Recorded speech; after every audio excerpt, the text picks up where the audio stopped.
You will. 3, 2, 1. This is Inside Look. I'm Jeff Lyons with 14 Sports Director Max Parker, the hardest man in the tri-state to catch. I mean, how many steps do you get in a day at work? Do you count them? I left my watch in my office. I can't check. It's got to be like 20,000 at least. I wish. Then my watch would be really happy with me. So, I mean, you're always running. In fact, I'm holding you down. You got to be at a game here in just a few minutes, don't you? Well, so we got a nice off time tonight because the Aces are on the road. There's not too much high school basketball, so I just got to record it. Got to press record on ESPN, and then we'll run the highlights tonight. But yeah, there's a lot of running around involved here. Okay, so what drew you to sports? I know this wasn't you're a Wetterhead. I mean, you were interested in Wetter. Yeah, you hit me up right off the bat when you started here. It was an up and down journey, actually.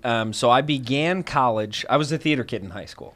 So I majored in, and then I went to college for musical theater. I was pursuing a BFA in musical theater, and I wanted to be on Broadway.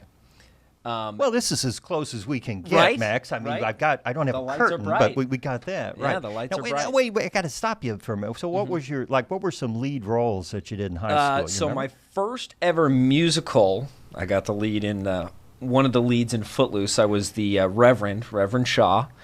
Really? See, I would have seen you as the Kevin Bacon character, jumping around and flipping and everything. Okay. Dancing, I like to dance.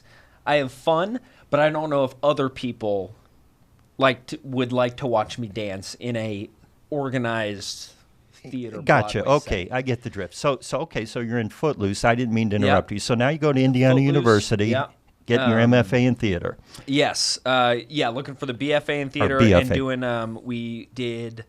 Let's see, Big Fish. I don't know if you've seen that. I'm familiar with it. Great show. I did a show called Next to Normal. A lot of different stuff. And I love theater. Still love to sing and everything. But during the COVID pandemic, it didn't feel right. I was like, you know what? I don't know if I can pursue this. Broadway contracts, theater contracts on the big stage. They, you do the show for the run. Sure. And then it's over. And then you got to get back out and audition. You got to wait tables or 10 bars, and I was run like, around. You know what? I might want to settle in and do something a little bit. I've always loved sports. Let me try that out. And I started in sports writing. And then I tried my hand at there's a blue feather flying around out that's here all for right. those Maybe watching from on your YouTube. costume. That's right. Okay. Exactly. I am wearing a costume. YouTube watchers, check that out. Then I tried my hand at play-by-play. And then it wasn't until an internship that I had at Wish TV in Indianapolis where I was like, okay, local sports is pretty cool. That's pretty fun. Okay. And here we are. So here you are. So did you basically just go down and change your major and walk to a different building, or how did that work when you were in college? So during the COVID pandemic, I studied at home, just because out of state tuition. I'm from Chicago. Out of state tuition at Indiana University is not fun. I'm going to pull that over so we hear every word, okay? Good. Gotta catch them all. And so a lot of the musical theater courses are like dancing classes, singing classes, tap dancing, acting, and all that. Kind of hard to do from home, right? Hard to do from home and not fun to pay however much out-of-state tuition is to take some computer classes. So kind of decided to try my hand, maybe look at a double major type thing. Then by the time I got back to IU the next year, I was like, you know what? I kind of really like this sports thing. Musical theater thing kind of dying down a little bit.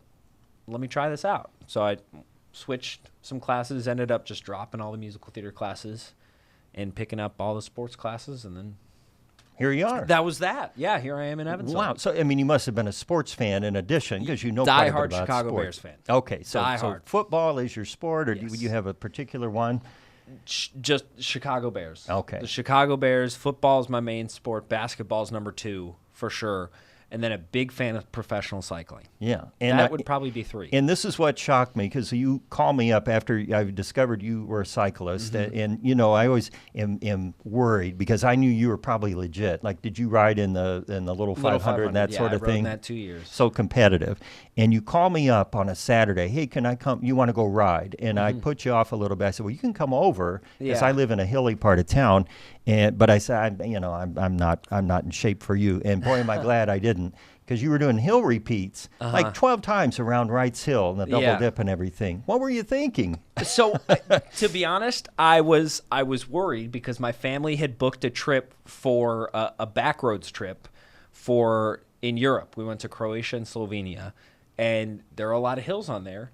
And I had slacked off a bit, and I was like, well, I don't want to hop on a plane, get out there, and then my family's kicking my butt going up these hills. And they'll drop you right off the bat, and then there you are trying to speak Can't have that. Croatian. Can't right. have that. So, can't have that. So you were in good shape by the time you got over there. Yeah. Yep. And then that kind of sparked a interest inside of me. I'm actually doing training for triathlons now. Okay.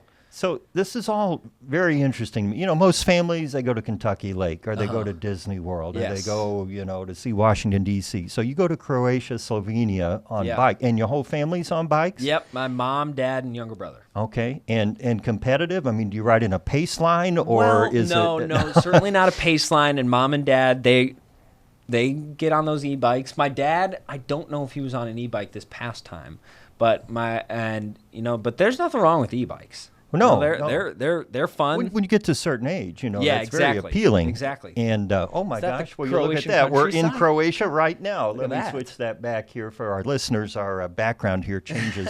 So that's when it comes up again, you'll know you're done, right? Okay, gotcha. Because I've been here. Well, here's what I want to do. Your sports USB drive. Yeah, I know. We've got all that on there. We're production value all the way. It should go away eventually. Okay. I'm not going to mess with it. I'm not going to tell you how to do bothering me. Production. I think what we should do. So I've got tandem bike. My wife and I, because we can't agree on a speed, so we got a tandem, and that levels everything out. Okay. I want to get you on the back of the tandem, Great, pushing me all over the west side, and we'll do a piece. Take a camera. We'll get Hancock to shoot it out of a car.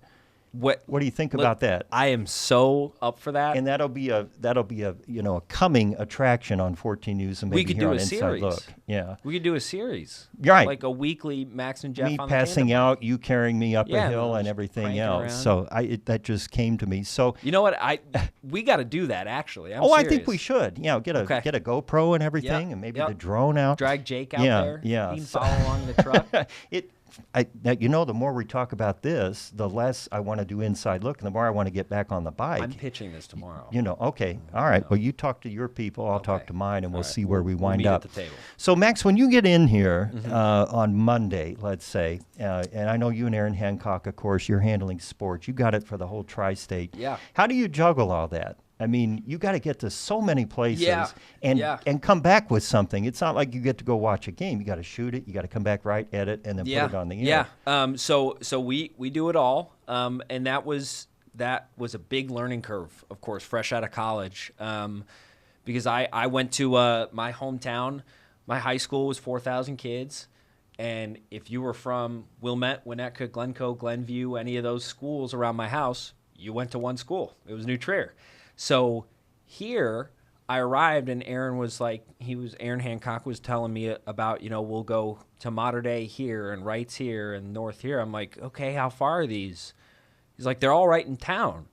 I'm like, oh my goodness, how many do we have right here in town? He's like, well, we got the whole SIAC, Southern Indiana Athletic Conference. I was like, okay, what other ones? And then he's like, I pulled out a notepad, and I was like, oh, he's an encyclopedia. Yeah, and I was like, what schools do we need to pay attention to?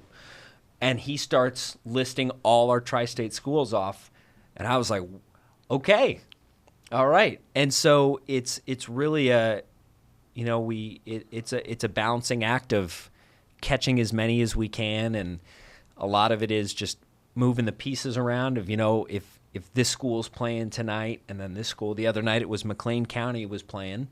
I was like, all right, I can drive to McLean County, then hit Davis County on the way back, and then come back here and still get. So it's a math game of driving time. Yeah, it's like a Rubik's Cube. It is. You got to get everything lined up just right. Now, I got another question for you. Go for it. I've always wondered this because in my whole career, the sports guy or a woman, we've always got an anchor between us when we're on the air. And so there's always this media. I never get to actually talk. This is a very rare and I know, but we'll do it more on the wonderful bike. That's well, that's true. You can't help it. But my question is, so where do you learn the sports lingo? You know, the hoop and the harm, from the paint, dialing long distance. Hoop and the harm I learned from Aaron. Well, they all use that. I mean, they go way back, and there's some other ones in there too. So does somebody sit you down and say, okay, you're watching the highlights, and they say, well, there's the hoop and the harm, there's torch and the twine. I mean, and to my mom's dismay, you learn that by spending all a Sunday parked on the couch watching football. Right. I mean, so you hear announcers growing up. My favorite announcer is Joe Buck. You watch it enough. I listened to Neil Funk growing up watching basketball, and you hear their calls over and over again, and then you start to ingrain them. And then once I made my move over to play-by-play, sports, local sports, and TV. What I'm doing here at 14 News is it's great, and it's a quick 4 minutes, and I do a minute-long highlight, and then I'm on to the next one. Doing play-by-play, especially, I served as a play-by-play voice for Indiana softball for 2 years. When you've got a 2-hour softball game and it is just you on the microphone and nobody else, trial by fire. So, I really learned there, like, okay, got to think of something to talk about. And I learned pretty quickly, got to think of something fast, too, because that ball only takes so long to go from bat to outside the fence. You can't sit there and wait for it to hit grass for you to say something. So adrenaline level. Yeah. On the stage performing versus on the TV or doing play-by-play. How do they compare? It's honestly, play-by-play it's a higher level because I don't have a script. And there's no certainty what's going to happen either. Exactly. Right. On stage, I know I got to hit this block. Hopefully Joe over here hits his block. Then we sing our song together and do our little dance. Then we're good. With play-by-play, you never know what can happen and stuff like that. But to my advantage, and this is why I think the transition from theater to sports wasn't as hard as you might think, is I had a pretty extensive improv background growing up. So doing all these improvisation classes. Were you in the Groundlings and all that stuff? I took some classes at Second City in Chicago. Or Second City, yeah. Stuff like that. And, it's that kind of thing where, they're putting me on stage with no idea what to say, but if I don't make these people laugh pretty soon, I'm going to feel a little awkward up here. You'll get the boot. So thinking pretty quick on my feet and stuff like that. And so it was just kind of adjusting that rather than going for a laugh. I'm going for a check out that bucket or check out that pass. Yeah. You talked about your folks earlier. Tell us just a little bit about your family. Yeah. So my mom, if for any Office fans, the Office fans out there, my mom's name is Pam. My dad's name is Jim. So there's that. Everybody. Wow. Does she answer the phones and he makes off-color jokes? And, probably not. Honestly, not betting. Not too far off. So they are. I'm very, very close with my family. Love my family a lot. I've got a younger brother named Kelly. He and I are on different ends of the interest spectrum. I am big into sports all the time, and he will drop everything to go check out a freight train coming through town to go get a video of that. He's a big rail fan. Yeah. Well, and you got plenty of trains in Chicago. And what do your folks do? Are they still working? So my dad is no longer working, but he worked for a medical company with I'm just going to throw the word out there because it's so much easier to say it than explaining it. For the folks that know what stereotactic radiosurgery is, his company worked in kind of the distribution of those machines. And is your mom in healthcare too? My mom is a clinical psychologist. Okay. So she's still working. My dad is retired now. Wow. But my mom, so she does pediatric psych testing, stuff like that, and then she does some therapy. I met your folks last fall. I think they were down for the fall festival, weren't they, or something like they were that? down to visit. And it seemed like they'd warmed up to this whole TV sports thing. They watch me every night. I'm sure they do. They watch me every night, and that's I love that too because I've got instant feedback. We were joking one time, and the folks that watched that night, I run in there out of breath. Right. We've all done that because I'm late on my editing. Come back from McLean County or wherever, and right at the buzzer. And after that show, I was very visibly out of breath. My mom, I come back to my phone, and my mom says, "What's wrong with you? Like what happened?" And I'm like, I don't know. I was just out of breath. You know, my favorite one actually is in between. Sometimes when we do our mic checks, those would pop up on the That goes out over stream. the air, right? And my mom, I come back after one of our shows, and my mom says, Max, are you okay? Like, what was happening? And I was like, what are you talking about? Like, I called her. I was like, what are you talking about? I thought everything was fine. She was like, you were just staring at the camera making faces, like silly faces and stuff. I was like, oh, that's mic check. She was like, yeah, we saw all that.